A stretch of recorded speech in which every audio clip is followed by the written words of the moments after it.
Shalom.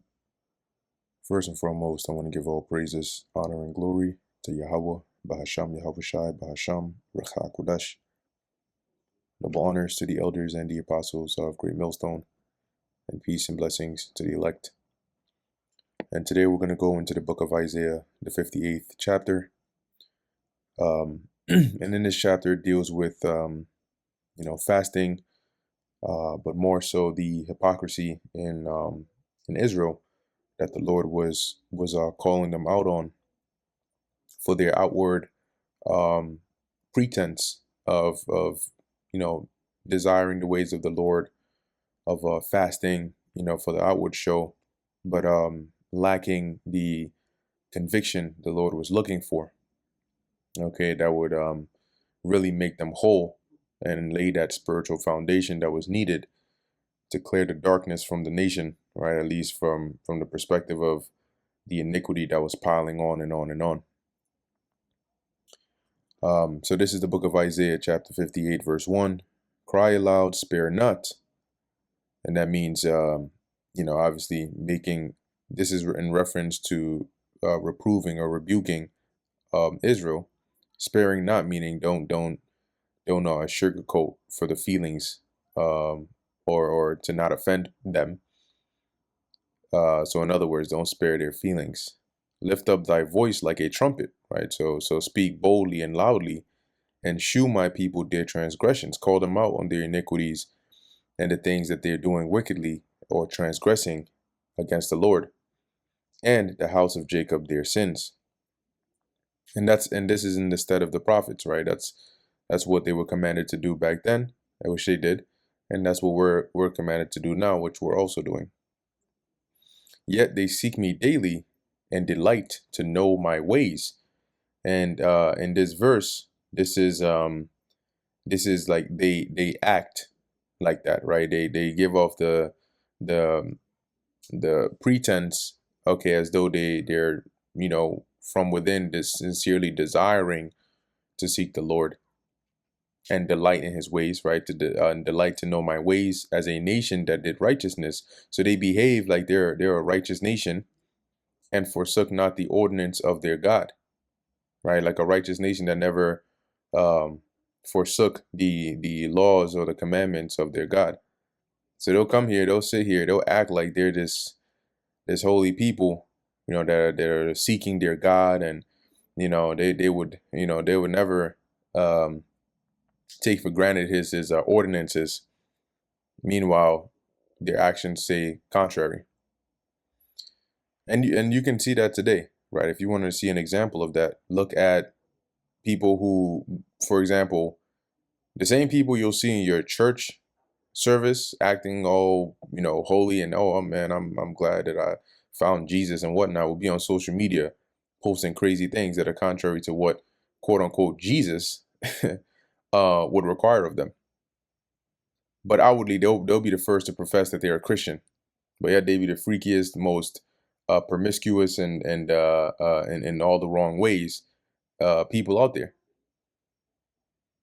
So there's the pretense, but not from within.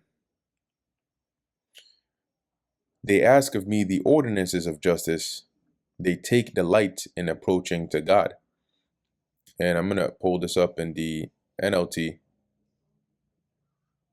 which says here, they act so pious, right? So God-fearing, so holy. They come to the temple every day and seem delighted to learn all about me. They act like a righteous nation that would never abandon the laws of its God. They ask me to take action on their behalf, pretending they want to be near me.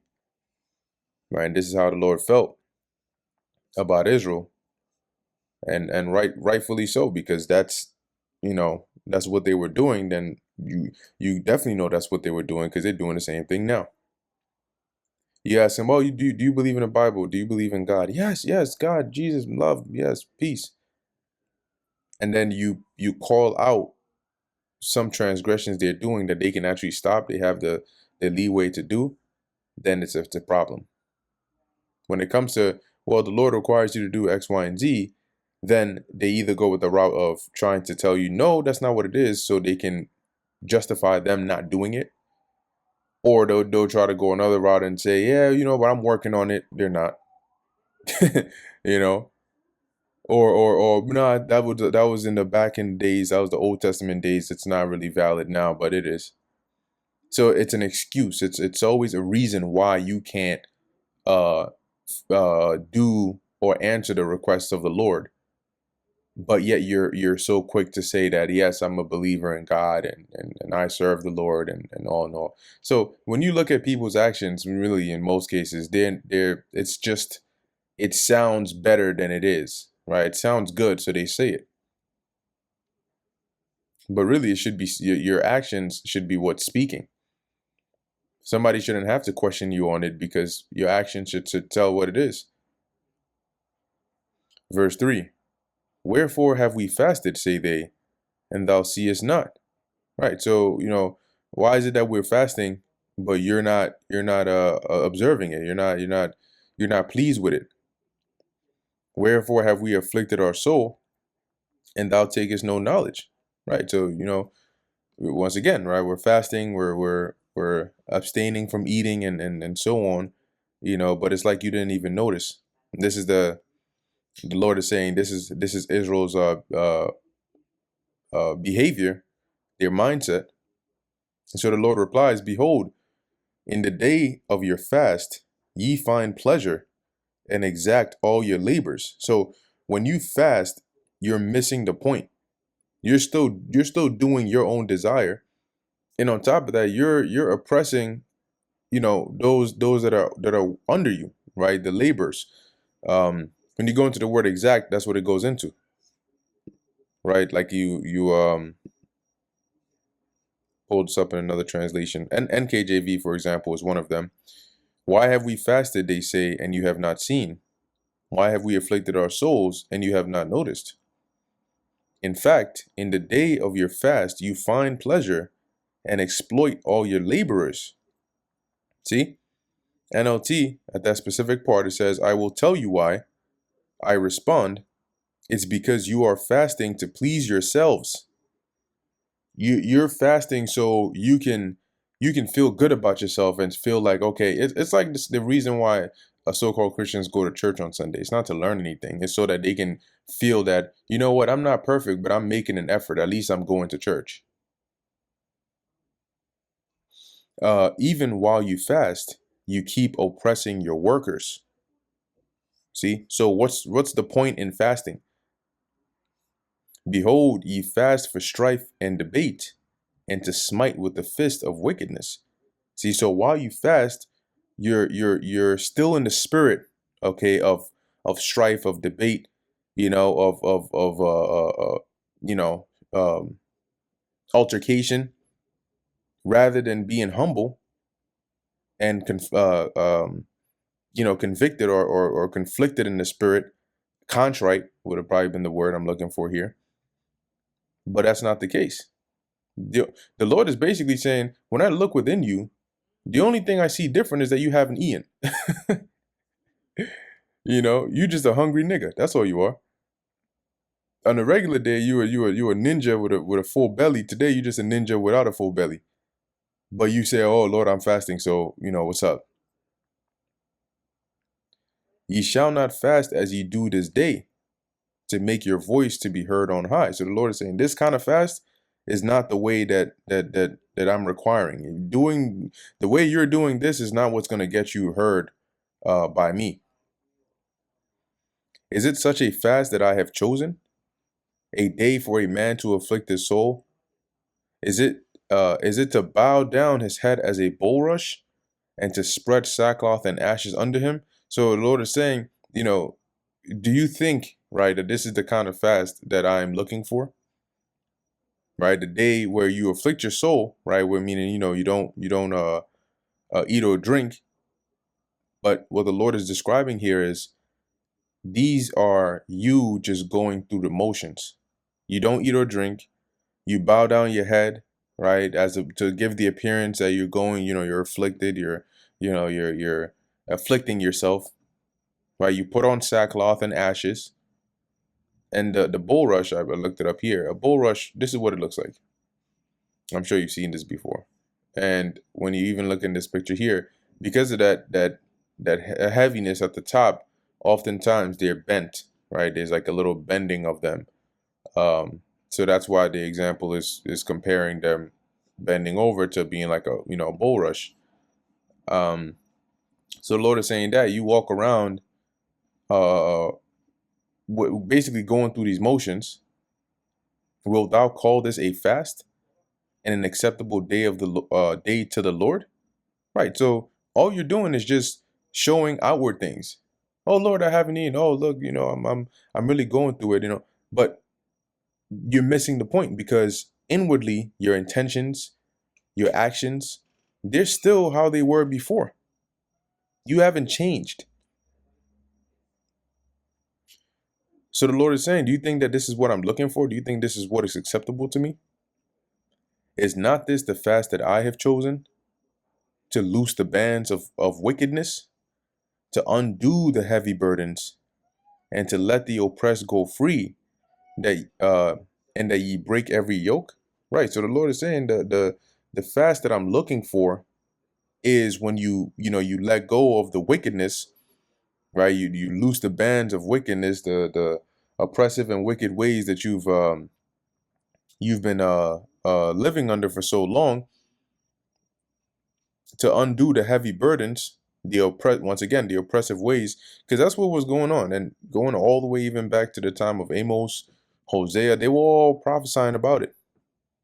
Okay, taking advantage of one another, oppressing one another, using corrupt ways, deceits, and to let the oppressed go free, and that ye break every yoke.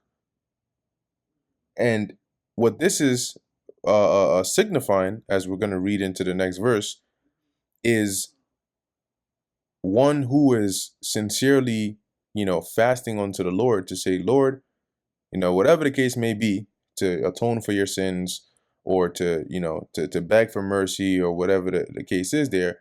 You're showing the Lord that, Lord, I'm truly convicted in my spirit, not just to show you that I'm not eating, or I look like I am, but I actually am, and I'm changing my ways. And that's why the Lord is describing these things, these actions of a changed ways that show what he's actually looking for. Verse 7, is it not to deal thy bread to the hungry, and that thou bring the poor that are cast out to thy house? So basically being merciful, being showing hospitality, when thou seest the naked, that thou cover him, and that thou hide not thyself from thine own flesh, meaning, hiding from relatives or family members that need help. And the fact that the Lord is listing all these things shows you that these were some of the things that Jake were doing. Not taking care of one another, taking advantage of each other, supplanting one another, knowing that, somebody needs help and you can help, and they come to you, but you're like, dodging them every time. The Lord is like, nah, don't come and fast to me and then continue to do this. Change what you're doing. That's the whole point. That's what I'm looking for. It's like somebody does something wrong, right? And then, they're like, oh, I'm sorry. They cry about it and everything. And then they just keep on doing that thing again. The Lord is like, if they bring you into the HR office over an incident, and, you show remorse, but then you go back and repeat the same thing again, they're going to say, yo, the reason we had the talk was so you can change, not so you can just come and show remorse and go back and do it again. The hell you think that's about? Then we might as well have fired you the first time. And so that's why he's listing these things. All right. All right. Verse 8. Then shall thy light break forth as the morning, and thine health shall spring forth speedily. So the Lord is like, then you're gonna, actually, but when you actually start to fast the way that I require, right, and show me what I'm looking for, then you're gonna actually start seeing the benefits, right? Then your light is gonna, as it says, break forth as the morning, and thine health shall spring forth speedily. Because that's when the Lord is going to start to, draw nearer unto you, start dealing with you more, start blessing you, and thy righteousness shall go before thee, and the glory of the Lord Yahweh shall be thy rearward, right? Meaning the Lord will watch over you, guard you, basically all around. Look, watch out for you. Because now you're in the right spirit. Now you're showing the Lord that you are ready and willing to walk on the path that he has set before you, though you weren't doing that before. Verse 9, then shalt thou call, and the Lord Yahweh shall answer. Thou shalt cry, and he shall say, here I am. So the Lord will be attentive to you, because you've shown him that you repented, and you're changing your ways, and you're sincerely desiring to seek him. And that's what the Lord is looking for.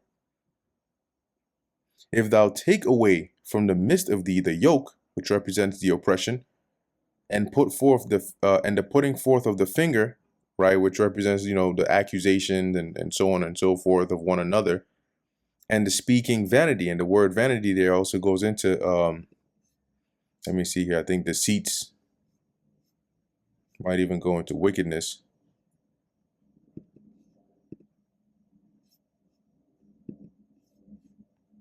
Right, trouble, wickedness, sorrow, idolatry. So the Lord is like, if you remove these things from the midst of you, meaning from a part of your way of life, a part of the things that you do, you stop doing those.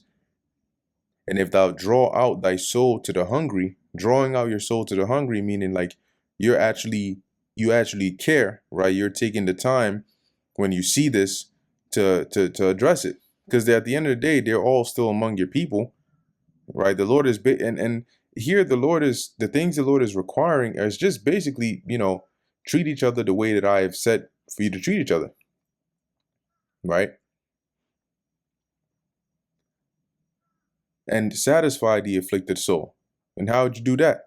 Help them out. Whatever it is that, if you have, whatever it is that they're going through, help them out. Then shall thy light rise in obscurity. Obscurity here going into like darkness.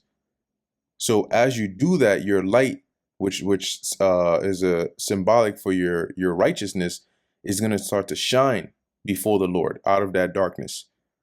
And thy darkness shall be as the noonday.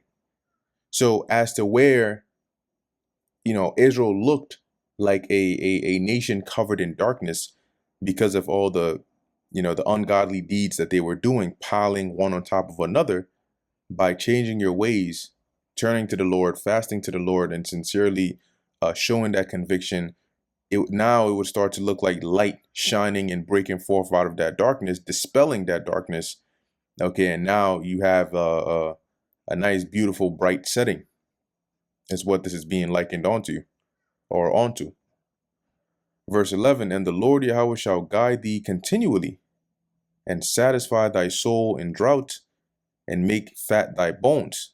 So it's almost similar to like Deuteronomy 28, right? Like now that you do this, the Lord he's gonna be with you. He's gonna guide you, so other nations are not gonna be able to come and harm you. If there's a drought, you're gonna be good, right? Your crops are still gonna grow. You won't be affected, basically. And make fat thy bones. When your bones are made fat, it means you're nourished. And thou shalt be like a watered garden. And what happens to a watered garden? It grows in a good way, and it brings forth fruit, and it flourishes. And like a spring of water, whose waters fail not. So you're constantly going to be nourished. You're constantly going to be, taken care of. And also, obviously, in the spirit here, this would signify those that turn and seek the Lord, right, and follow the ways that are pleasing to the Lord, springing forth, meaning you're going to have the Spirit of the Lord dwelling with you, right, the Holy Spirit, which comes obviously by way of this truth, right? The truth is also likened onto these waters that is going to spring forth out of you, basically bringing forth that life. Verse 12, and they that shall be of thee shall build the old waste places. Thou shalt raise up the foundations of many generations. So by fasting the way that the Lord requires, you'd be laying that spiritual foundation, okay, that will set you up and the generations to come after in the right ways of the Lord, and basically set you up for spiritual success. And thou shalt be called the repairer of the breach, because that breach, how did that breach end up happening? By letting that wickedness in, right? It's like a actual breaking or a cracking in a wall. And so by turning back to righteousness, you would be sealing that. You'd be repairing that. The restorer of paths to dwell in.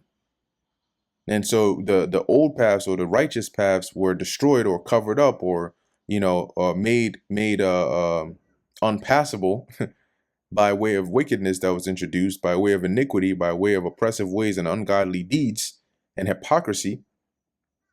But by turning back to the Lord, seeking that forgiveness, afflicting yourself in the way that the Lord desires, and turning over a new leaf, as they say, you would then be able to restore those paths by which, you would walk down the paths of righteousness. Verse 13, if thou turn away thy foot from the Sabbath, from doing thy pleasure on my holy day, and call the Sabbath a delight, the holy of the Lord Yahweh, honorable, and shall honor him, not doing thine own ways, nor finding thine own pleasure, nor speaking thine own words. And what this is saying is, on the Sabbath, right, the commandment is to keep it holy, right? It's a day of rest. So similar to the fast, right? And not just keeping the Sabbath for the outward part of it. Oh, I can't buy and sell. I can't do this. I can't do that. Okay, end the story. But I'm still going to be in like a perverse spirit. You don't want to be perverse spirit minded or perverse minded or whatever you want to say on the Sabbath, right? You want to keep it holy, to honor the Lord. Okay, and that's what the Lord is saying here, that you delight in that and you honor him and you remain as spiritual as you can, instead of going out to find your own pleasures on basically keeping it in a way that's going to please you, right? Or speaking idly. And what I want to do is I also want to pull this up in the NLT. So as it says here, keep the Sabbath day holy. Don't pursue your own interest on that day, but enjoy the Sabbath and speak of it with delight as the Lord's holy day. Honor the Sabbath in everything you do on that day, and don't follow your own desires to talk idly. Now, why, and once again, why would the Lord have to say this? Because, once again, Jake was missing the purpose. They were missing the point of the Lord instituting these days, whether it's a day of affliction or fasting or the Sabbath day. I think I think it's in Isaiah or one of the chapters where it mentions like Jake got to the point where the spirit they were in was, when will the new moon be passed, right? Or when will the Sabbath be passed, that we may just go and buy and buy corn and sell again. So to them, it was just like a burden, right? Oh yeah, I can't wait for this to be over with so I can just go back to what I'm doing. And they're not honoring the Lord. Verse 14, then shalt thou delight thyself in the Lord Yahweh, and I will cause thee to ride upon the high places of the earth. So the Lord is going to exalt you. He's going to raise you up, give you the best of the best, put you in the high position, and feed thee with the heritage of Jacob thy father. And what was the heritage of Jacob? The blessing. So we would get to partake of that and be satisfied with it. For the mouth of the Lord Yahweh hath spoken it, right? So this is what the Lord has said. And this is what he is looking for. This is what he is desiring. Not the going through the motions. No, but your heart is not really in it. That's not what the Lord is looking for. So with that brings us to the end of the book of Isaiah, the 58th chapter. Lord willing, this was edifying to the elect. In closing, I want to give all praises, honor, and glory to Yahweh, Bahasham Yahweh Shai, Bahasham, Rachak Wadash. And until next time, Shalom.